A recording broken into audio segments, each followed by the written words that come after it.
ವ್ಯಾಟ್ಸಪ್ಪಲ್ಲಿ auto ಡೌನ್ಲೋಡನ್ನು ಹೇಗೆ of ಮಾಡೋದು ಅಥವಾ ಟರ್ನ್ ಆಫ್ ಮಾಡೋದು ಹೇಗೆ ಅಂತ ಈ ವಿಡಿಯೋದಲ್ಲಿ ತಿಳಿಸ್ಕೊಡ್ತೀನಿ. ಆ್ಯಕ್ಚುಲಿ ನೀವು ವ್ಯಾಟ್ಸಪ್ ಓಪನ್ ಮಾಡಿದ ತಕ್ಷಣ ನಿಮಗೆ ಕಾಣ್ತಾ ಇರ್ಬೋದು ಈ ರೀತಿಯಾದಂತಹ ಮೆಸೇಜ್ಗಳು ಬಂದಿರುತ್ತೆ. ಸೊ ನಿಮಗೆ ಡಿಸ್ಪ್ಲೇ ಆಗ್ತಾ ಇರ್ಬೋದು ಈ ರೀತಿಯಾದಂಥ ಮೆಸೇಜ್ ಬಂದಿರುತ್ತೆ. ಸೊ ಇದು ಆಟೋ ಡೌನ್ಲೋಡ್ ಆಗಿ ಕಂಪ್ಲೀಟ್ ಸ್ಟೋರೇಜ್ ಫುಲ್ ಆಗಿರುತ್ತೆ. ಸೊ ಹಾಗಿದ್ರೆ ಇದು ಆಟೋ ಡೌನ್ಲೋಡ್ ಆಗದಿದ್ದಂಗೆ ಮ್ಯಾನ್ಯಲ್ ಆಗಿ ಡೌನ್ಲೋಡ್ ಮಾಡ್ಕೊಂಡಂಗೆ ಇಟ್ಕೋಬೋದು. ನೀವು ಸೆಟ್ಟಿಂಗ್ ಮಾಡಬೇಕಾಗುತ್ತೆ. ಸೊ ಯಾವ ರೀತಿ ಸೆಟ್ಟಿಂಗ್ ಮಾಡೋದಂತ ಈ ವಿಡಿಯೋದಲ್ಲಿ ಕಂಪ್ಲೀಟಾಗಿ ತಿಳಿಸ್ಕೊಡ್ತೀನಿ. ಸೊ ವಿಡಿಯೋನ ಎಲ್ಲ ಸ್ಕಿಪ್ ಮಾಡ್ಕೋಬೇಡಿ, ನಿಮಗೆ ಕಂಪ್ಲೀಟಾಗಿ ಅರ್ಥ ಆಗೋದಿಲ್ಲ. ಓಕೆ, ಸೊ ನಿಮಗೆ ಕಾಣ್ತಾ ಇರ್ಬೋದು ಈ ಒಂದು ಇಮೇಜಸ್ ಎಲ್ಲ ಬಂದಿದೆ. ಈಗ ನಾವು ಮ್ಯಾನ್ಯಲ್ ಆಗಿ ಡೌನ್ಲೋಡ್ ಕೊಟ್ಟರೆ ಮಾತ್ರ ಡೌನ್ಲೋಡ್ ಆಗುತ್ತೆ. ಈಗ ಕಾಣ್ತಾ ಇರ್ಬೋದು ಈಗ ಕಂಪ್ಲೀಟಾಗಿ ಡೌನ್ಲೋಡ್ ಆಗ್ತಾ ಇದೆ, ಕಾಣ್ತಾ ಇದೆ. ಸೊ ಈ ರೀತಿಯಾಗಿ ಡೌನ್ಲೋಡ್ ಆಗಿ ಕೂತ್ಕೊಳುತ್ತೆ. ಸೊ ಹಾಗಿದ್ರೆ ಮ್ಯಾನ್ಯಲ್ ಆಗಿ ಇದನ್ನು ಡೌನ್ಲೋಡ್ ಮಾಡ್ದಂಗೆ ಆಯಿತು. ಸೊ ಆಟೋ ಡೌನ್ಲೋಡ್ ಅಂದರೆ ಕಂಪ್ಲೀಟಾಗಿ ಆಲ್ರೆಡಿ ಡೌನ್ಲೋಡ್ ಆಗಿಬಿಟ್ಟಿರುತ್ತೆ, ನೀವು ಡೌನ್ಲೋಡ್ ಮಾಡೋ ಅವಶ್ಯಕತೆನೇ ಇರಲ್ಲ, ಆಲ್ರೆಡಿ ಕಂಪ್ಲೀಟಾಗಿ ಡೌನ್ಲೋಡ್ ಆಗಿರುತ್ತೆ. ಸೊ ಗ್ಯಾಲರಿಲೆಲ್ಲ ಹೋಗಿ ಕೂತ್ಕೊಂಡಿರುತ್ತೆ, ಸ್ಟೋರೇಜ್ ಫುಲ್ ಆಗಿರುತ್ತೆ. ವಾಟ್ಸಪ್ಪಲ್ಲಿ ಕೂಡ ತುಂಬ ಗ್ರೂಪ್ಸ್ ಇದ್ದರೆ, ಸೊ ಈ ರೀತಿಯಾದಂಥ ಗ್ರೂಪ್ಸ್ ಇದ್ದರೆ ಸೊ ಕಂಪ್ಲೀಟಾಗಿ ಸೊ ಎಲ್ಲನೂ ಡೌನ್ಲೋಡ್ ಆಗಿ ಸೊ ಮೆಮೊರಿ ಫುಲ್ ಆಗಿಬಿಟ್ಟಿರುತ್ತೆ.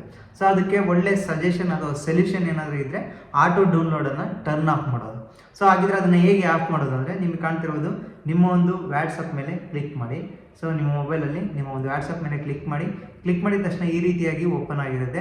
ಸೊ ಇಲ್ಲಿ ಕಾಣ್ತಾ ಇರ್ಬೋದು ರೈಟ್ ಸೈಡಲ್ಲಿ 3 ಡಾಟ್ಸ್ ಇದೆ, ಚುಕ್ಕಿ ಜಸ್ಟ್ 3 ಡಾಟ್ಸ್ ಮೇಲೆ ಕ್ಲಿಕ್ ಮಾಡಿದ ನಂತರ ಇಲ್ಲಿ ಕೆಲವು ಆಪ್ಷನ್ಗಳು ಬರ್ತವೆ. ಕೆಳಗಡೆ ಸೆಟ್ಟಿಂಗ್ಸ್ ಮೇಲೆ ಕ್ಲಿಕ್ ಮಾಡಿ. ಸೆಟ್ಟಿಂಗ್ಸ್ ಮೇಲೆ ಕ್ಲಿಕ್ ಮಾಡಿದ ತಕ್ಷಣ ಈ ರೀತಿಯಾಗಿ ಡಿಸ್ಪ್ಲೇ ಆಗುತ್ತೆ. ಸೊ ನೀವು ಕೆಳಗಡೆ ಸ್ಕ್ರೋಲ್ ಮಾಡ್ತಾ ಹೋಗಿ ಈ ರೀತಿಯಾಗಿ ನಿಮಗೆ ಕಾಣ್ತಾ ಇರೋದು ಸ್ಟೋರೇಜ್ ಆ್ಯಂಡ್ ಡಾಟಾ ಅಂತ ಇದೆ. ಜಸ್ಟ್ ಸ್ಟೋರೇಜ್ ಆ್ಯಂಡ್ ಡಾಟಾ ಮೇಲೆ ಕ್ಲಿಕ್ ಮಾಡಿ. ಸೊ ಈ ರೀತಿಯಾಗಿ ಕ್ಲಿಕ್ ಮಾಡಿದ ತಕ್ಷಣ ನಿಮಗೆ ಕಾಣ್ತಾ ಇರ್ಬೋದು media upload quality, auto download quality ಮತ್ತು ಕೆಳಗಡೆ ನಿಮಗೆ ಕಾಣ್ತಾ ಇರ್ಬೋದು media auto download, voice message are always automatically downloaded ಅಂತ ಇದೆ. ಸೊ ಹಾಗಿದ್ರೆ ಇದನ್ನು ಟರ್ನ್ ಆಫ್ ಮಾಡೋದು ಹೇಗೆ ನಿಮಗೆ ಕಾಣ್ತಿರ್ಬೋದು ಇಲ್ಲಿ ವೆನ್ ಯೂಸಿಂಗ್ ಮೊಬೈಲ್ ಡಾಟಾ ಅಂತ ಇದೆಯಲ್ಲ ಅದ್ರ ಮೇಲೆ ಕ್ಲಿಕ್ ಮಾಡಿ. ಇಲ್ಲಿ ಕಾಣ್ತಿರೋದು ವೆನ್ ಯೂಸಿಂಗ್ ಮೊಬೈಲ್ ಡಾಟಾ ಅಂತ ಇದೆ. ಇಲ್ಲಿ ಕೆಳಗಡೆ ಫೋಟೋ, ಆಡಿಯೋ, ವಿಡಿಯೋ, ಡಾಕ್ಯುಮೆಂಟ್ ಅಂತ ಇದೆ. ಎಲ್ಲ ರೈಟ್ ಕ್ಲಿಕ್ ಆಗಿದೆ. ಸೊ ಅದನ್ನೆಲ್ಲನ ಸೊ ನೀವು ಆಫ್ ಮಾಡ್ತಾ ಹೋಗ್ಬೇಕು ಒಂದನ್ನೇ. ಅದ್ರ ಮೇಲೆ ಜಸ್ಟ್ ಟಚ್ ಮಾಡಿ. ಸೊ ಅದು ಈ ರೀತಿಯಾಗಿ ಫುಲ್ ಖಾಲಿ ಇರಬೇಕು ಬಾಕ್ಸು. ಜಸ್ಟ್ ಓಕೆ ಕೊಡಿ. ಓಕೆ ಕೊಟ್ಟಿದ ತಕ್ಷಣ ನೀವು ಮೊಬೈಲ್ ಡಾಟಾ ಆನ್ ಮಾಡಿದಾಗ ಯಾರೇ ಒಂದು ಇಮೇಜಸ್ ಕಳಿಸಿರೋ ಡೌನ್ಲೋಡ್ ಆಗೋದಿಲ್ಲ, ನೀವು ಮ್ಯಾನ್ಯಲಿ ಡೌನ್ಲೋಡ್ ಮಾಡೋಕ್ಕಾಗುತ್ತೆ. ಹಾಗಿದ್ರೆ ವೆನ್ ಕನೆಕ್ಷನ್ ಆನ್ ವೈಫೈ ಅಂದರೆ ನೀವು ವೈಫೈ ಕನೆಕ್ಟ್ ಮಾಡಿದ ತಕ್ಷಣ ಸೊ ಎಲ್ಲ ಮೀಡಿಯಾ ಆಗಿರ್ಬೋದು, ಇಮೇಜಸ್ ಆಗಿರ್ಬೋದು, ವೀಡಿಯೋಸ್ ಆಗಿರ್ಬೋದು ಯಾರಾದರೂ ಸೆಂಡ್ ಮಾಡಿದಾಗ ಫುಲ್ ಆಟೋಮೆಟಿಕ್ ಡೌನ್ಲೋಡ್ ಆಗುತ್ತೆ.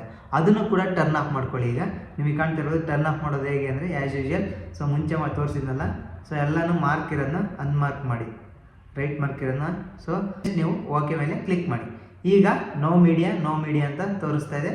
ಕೆಳಗಡೆ ವೆನ್ ರೋಮಿಂಗ್ ಅಂದರೆ ಸೊ ನೀವು ಕರ್ನಾಟಕ ಬಿಟ್ಟು ಬೇರೆ ಕಡೆ ಎಲ್ಲ ಹೋಗಿರ್ತೀರ, ಅವಾಗ ರೋಮಿಂಗ್ ನೆಟ್ವರ್ಕ್ ಇರುತ್ತೆ. ಅವಾಗ ಕೂಡ ನೀವು ಆನ್ ಮಾಡಿದ ತಕ್ಷಣ ಸೊ ಎಲ್ಲನೂ ಫೋಟೋ, ಆಡಿಯೋ, ವೀಡಿಯೋಸ್, ಡಾಕ್ಯುಮೆಂಟ್ ಎಲ್ಲ ಡೌನ್ಲೋಡ್ ಆಗುತ್ತೆ. ಸೊ ಇದನ್ನು ಕೂಡ ನೀವೇನು ಮಾಡ್ಬೇಕಂದ್ರೆ ವೆನ್ ರೋಮಿಂಗ್ ಮೇಲೆ ಕ್ಲಿಕ್ ಮಾಡಿ. ಈ ಥರ ರೈಟ್ ಮಾರ್ಕ್ ಇರುತ್ತೆ, ಎಲ್ಲನೂ ರೈಟ್ ಮಾರ್ಕ್ ಮಾಡಿ ಜಸ್ಟ್ ಓಕೆ ಮೇಲೆ ಕ್ಲಿಕ್ ಮಾಡಿ. ಈಗ ನಿಮಗೆ ಯಾರೇ ವಿಡಿಯೋ ಆಗಿರ್ಬೋದು, ಆಡಿಯೋ ಆಗಿರ್ಬೋದು, ಇಮೇಜಸ್ ಆಗಿರ್ಬೋದು ಈ ರೀತಿಯಾಗಿ ಸೆಂಡ್ ಮಾಡಿದ್ರು ಕೂಡ ಆಟೋ ಡೌನ್ಲೋಡ್ ಆಗೋದಿಲ್ಲ. ಈಗ ಕಂಪ್ಲೀಟಾಗಿ ಟರ್ನ್ ಆಫ್ ಆಯಿತು. ನೀವು ಮ್ಯಾನ್ಯಲಿ ಡೌನ್ಲೋಡ್ ಮಾಡಿದರೆ ಮಾತ್ರ ಸೊ ಇಮೇಜಸ್ ಎಲ್ಲ ಡೌನ್ಲೋಡ್ ಆಗುತ್ತೆ.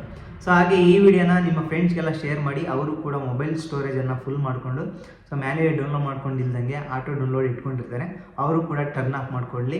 ಈ ಥರ ಸ್ಟೋರೇಜ್ ಇಶ್ಯೂಯಿಂದ ಸೊ ಅವರು ಕೂಡ ಹೊರಗೆ ಬರಲಿ. ಹಾಗೆ ಈ ವಿಡಿಯೋಗೆ ಒಂದು ಲೈಕ್ ಮಾಡಿ, ಯಾರಾದರೂ ಹೊಸ್ತಾ ನೋಡ್ತಾ ಇದ್ದರೆ ಸಬ್ಸ್ಕ್ರೈಬ್ ಮಾಡೋದನ್ನು ಮರಿಬೇಡಿ.